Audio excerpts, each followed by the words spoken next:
While Dementium the Ward at first glance looks like the most insignificant game of all time, there is just something about it that just captivates me. And I would elaborate, but the game has already started. So yeah, waking up in a mental hospital with stuff written on the walls in blood is indeed a strong first impression, especially when it's so dark you can barely see the tip of your micropenis. Ooh, a torch. Nice. And a keypad to punch in that gore-scribbled number we found a moment ago. And if you haven't twigged, this is a survival horror game. And while that is a bland observation, what makes Dementium unique was the platform this nugget chose to call home, the DS. Yeah, the console that was the home for digital doggos and training your brain box. And landing on its platform, like Alan Titchmarsh on a paraglider, was a team known as Renegade Kid, an independent studio based in Texas, founded in 2007 by Greg Hardgrove and Jules Watsham, who jumped on his dual-screen beauty for the reason, according to Jules, that the handheld was basically a portable N64. And considering their background working on the Turok games, I guess it was a stick-to-what-you-know thing. In this creepy carnival, we play as William Redmore, who wakes up in the shit tip beating pricks with a nightstick because he's sick with amnesia. Because of course he is. Anyway, after prancing through the wards, we end up on the roof, where this poor sap meets a bitey end, and we grab our first proper weapon, a pistol. And it's a pretty standard plinker, but it's far more reliable than the baton, which I can never get the feel for. That said, I love how Dementium rips a page out of Doom 3, where you have to choose between your flashlight or weapon. And I know a vocal few hated this mechanic back in the day, but to me it's such a simple trick to depower your protagonist. Anyway, we'll catch up with Billy and his blicky in a sec, cause while our subject is playing lip service to one series, Dementium was a failed pitch for another. During the early days of development, Renegade Kid managed to get a parlay with Konami to pitch their game as a new entry in the Silent Hill series, with Jules, while talking to IGN, saying, "They were kind enough to meet with us, but the meeting only lasted a few minutes and ended with their representative saying they wouldn't let a team like us handle the Silent Hill license." And oh yeah, the Big K was too busy supporting the Chads at Team Silent who, disbanded in 2007. Shit. Well, they're not gonna let any fucking dingbat that knows code make a... You know what? Never mind. Back to the game. I just love how tight and claustrophobic these levels are. And perhaps I've been watching too much of The Crawl this year, but Dementium to me almost feels like a dungeon crawler. The darkness obscuring your vision, like a dense fog of war. The anticipation of what lurks behind lays thick in the air. And honestly, you could replace the free movement with a grid-based style, and this gameplay style would fit perfectly. And the look of the enemies in general kind of feel like they're from dungeon crawlers, with a hint of Silent Hill of course. Luckily there isn't any big-titted nurses ambling about, which I know would disappoint some. Besides, we have to deal with these worm-looking things that you first see as incubators, which is kinda creepy. However, their main trait is to scream at you and be an absolute bastard to hit.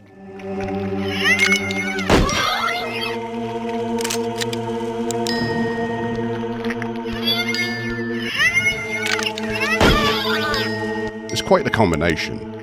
Next is these things, which I can only describe as decapitated flying Karens that of course shriek at you like they want to speak to the fucking manager.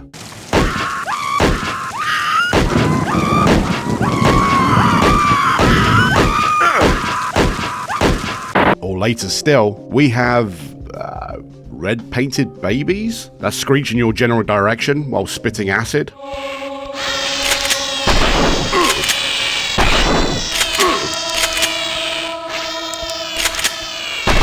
And yeah, I think you can see the pattern here. Ooh, a shotgun. Yes. And I just love the puzzle you need to do to grab this thing, where in the previous room, you have to count the eyes of the corpses that are just hanging around. Okay, most of the puzzles in Dementium are kinda basic. Well, unless you overthink shit, like me, but more on that later. But more importantly, unlike its main gameplay influence, the boomstick actually works. And speaking of something that needs buckshot, yes, it's boss fight time. And I would go into detail, but...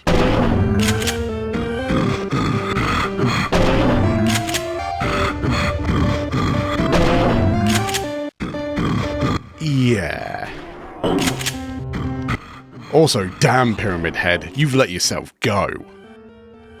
That was disappointing, but one thing that isn't is when small games attempt to make their worlds feel big.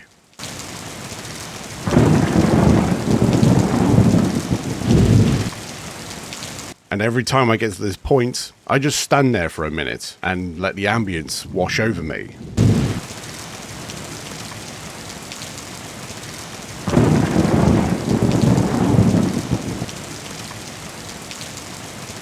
And Dementium as a whole is chock full of these little atmospheric touches. Like check out this door with an animated GIF of rain hitting the glass.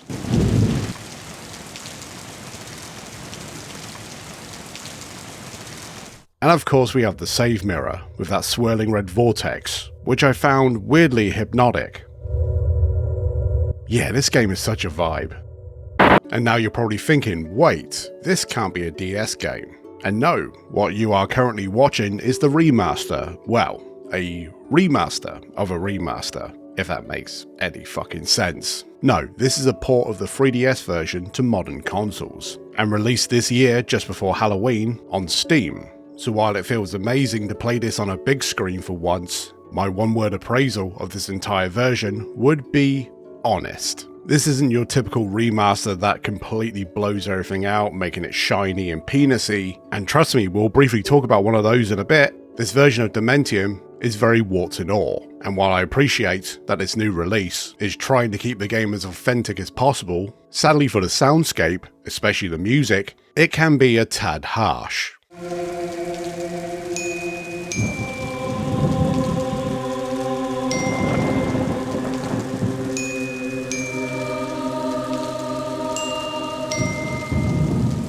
While the compositions are fine, and when they're being blasted through a tiny speaker on a handheld, I can see why the high notes are so high, but how the music is implemented here can be quite piercing and tiring to my ears. Actually, if you are playing the Steam version, like I am now, user Jambus on YouTube made a mod for this game that remasters the entire OST.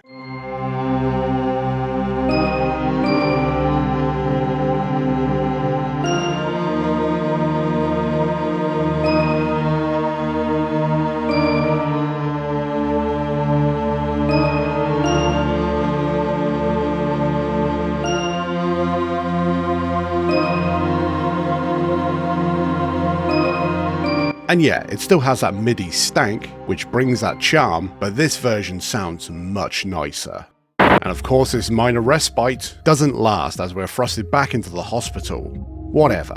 We are given a little side quest to find 3 keys to open this box, and for me this is where the game clicked. Yeah, it's aping that classic survival horror. Okay, the level design here doesn't hold a candle to those sprawling influences, as this is quite linear, but this hospital gown flash gave me the same feels. Okay, that's 2 of the keys down, but the 3rd is hidden behind, you guessed it, another boss fight. And it's not great. Granted, the hit scan fuckery here from our boy is adding to this salt, and not being able to see him apart from my crosshair turning red feels like a metaphor for something I'm too annoyed to work out right now. But anyway, after catching up with this dickhead like an S&M remix of a Benny Hill sketch, we finally grab the final key, and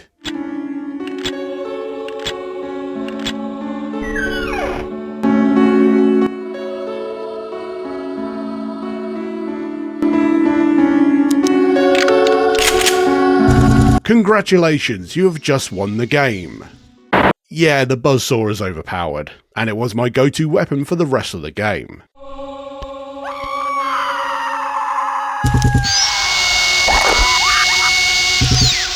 Ha! Stick that in your latte, you cranky c***. Yes, I am reliving previous work fantasies. Can you tell? After working out another puzzle, where in this one you count objects in a small office, which once again I didn't overthink to the point I was stuck there for half an hour, gives us a code to the security room, which, ooh, a machine gun. Actually, Dementium, this is an assault rifle, which is a weapon platform that— Scott, say the thing. Really? This ain't my shtick, you know. Scott, do it. Whoa, hold on, who are you? You're not my boss. Do it. No, I refuse to go down that route. I'm not going into that cutaway cringecore bullshit. You can piss right off. Do it. Fine. Now I have a machine gun. Ho.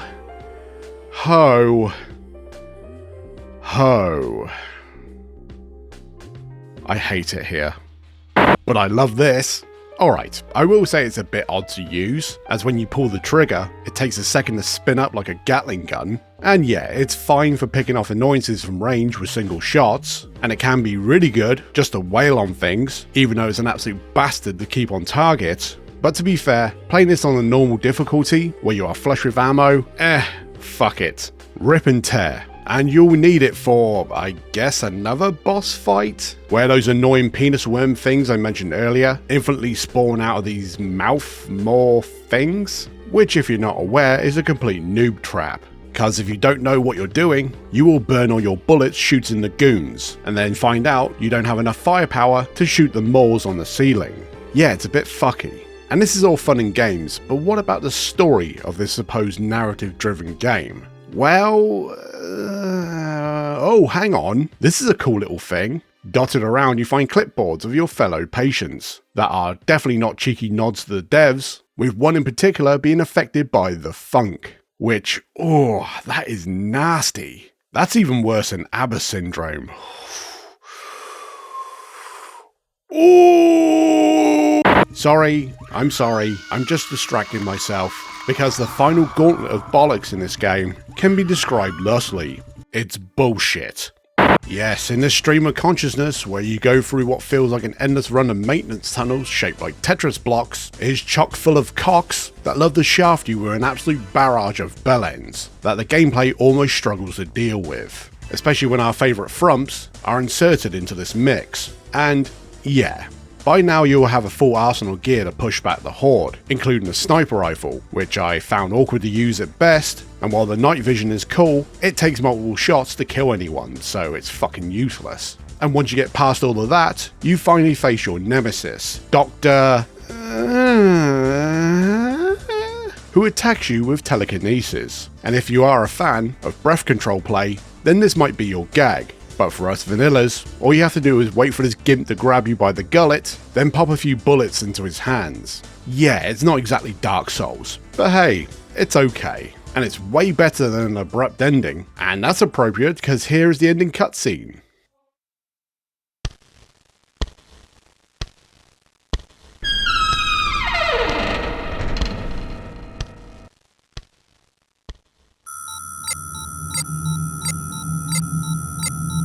Let the record show that as of 3:33 a.m., the patient has survived phase 1 of the operation. Prepare for phase 2. Yeah. Aha. And I would love to tell you the context of that, but I have no idea what's going on there. It just pops out of nowhere and disappears. So anyway, here is Dementium II. Imagine a future where you or a loved one will hear only one voice in your head, where fear is freed from your inside and you will never harm anyone again. Welcome to Bright Dawn, the treatment center, where it's always darkest before dawn. Here you will be received with open arms and immediately begin your cleansing process under the utmost secrecy, with quick improvement and freedom from your inner demons. Our unique combination of psychoanalysis, spiritual infusion, and physically challenging methods will ensure the most successful purging of your troubled mind. I can't believe this story you're telling me. It's macabre. Yes, 3 years after the ward, Renegade Kid had the stroke to make a follow-up, which took what we knew and dialed it up to 15. You could say it's a sequel. And you may have noticed that the footage here is in 4:3, because unfortunately Dementium II is still locked to the DS. Granted, I'm playing this on an emulator and we'll talk about that in a bit, but now I can hear the cries of a handful of you screaming about the quote HD port of this game that came out in 2013. And while I wish I could make them stop, just look at it. Now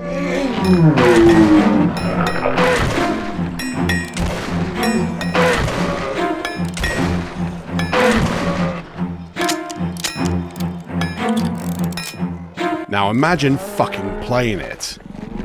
Yeah, this is one of the worst port jobs I have ever seen, and I wish I was being sarcastic. Sure, I do feel for the folks at Mimetic Games, who from the looks of things had the budget of a packet of quavers and a rubber chicken to port this shit, but with a name such as that, I assume this is a giant piss take. Right, back onto the real game, we catch up with William 5 weeks after his brain surgery, who is now being pulled from his slumber and shoved into a prison cell in this mental hospital. Just run with it. And of course this new living arrangement is short-lived, as this horrific place goes all otherworldly, and Billy has to grab a shank and turn the fucks we faced in the first game into chunks, which are now 60% more BDSM, with their leather straps and metal adornments, which is so 2000s, it hurts.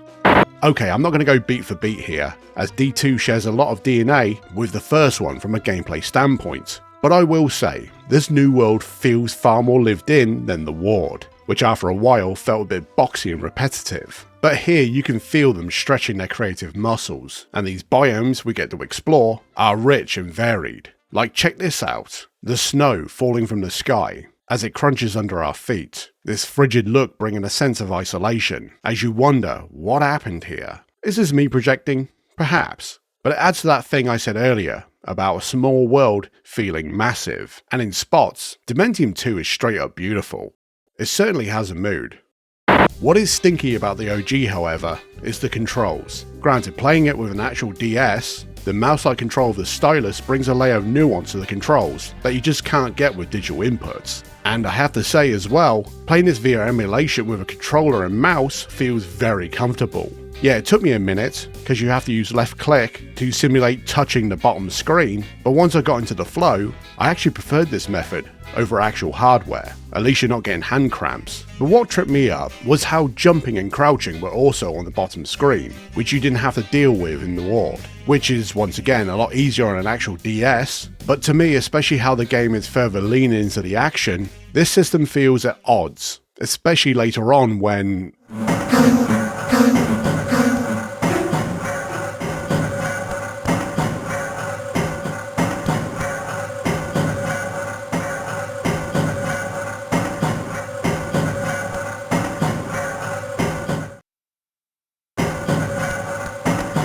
This is my Silent Hill. And while I could piss and moan about a 15-year-old game butting heads against its technical ceiling, we instead pivot to our boy, who got a letter from his supposed dead wife, to meet her at their special place. Oh, I bet she does. And it's probably full of these roly-poly dicks that giggle when shot.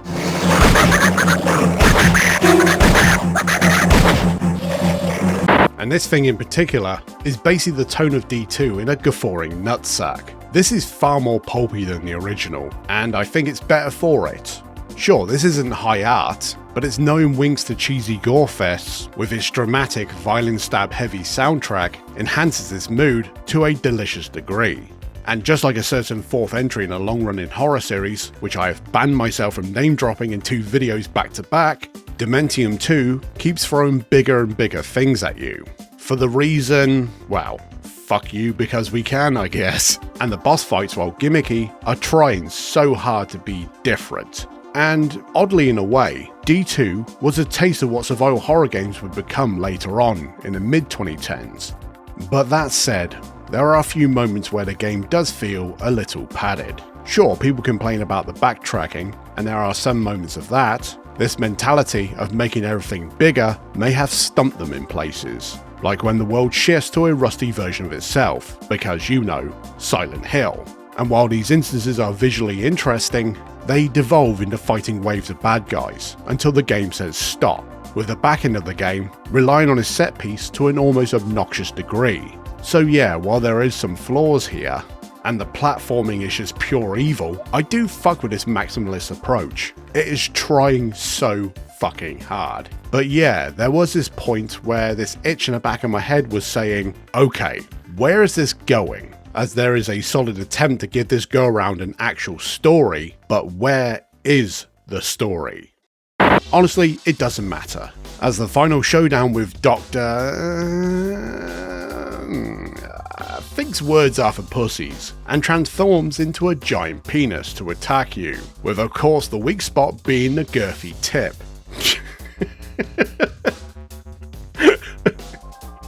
I swear the devs are trolling. And once you give that meatus a tongue lashing, the final cutscene plays out and oh no, William was the doctor all along? Bum bum bum. Disappointing story aside, Dementium as a series is a ton of fun. Granted, The Ward is one of my favourite games already, if you couldn't tell by the spittle sliding off it, so even with my hang-ups, it's such a nugget that its shortcomings are more cute to me than annoying. And then we have Dementium II, and for my first playthrough ever for this video, it really impressed me.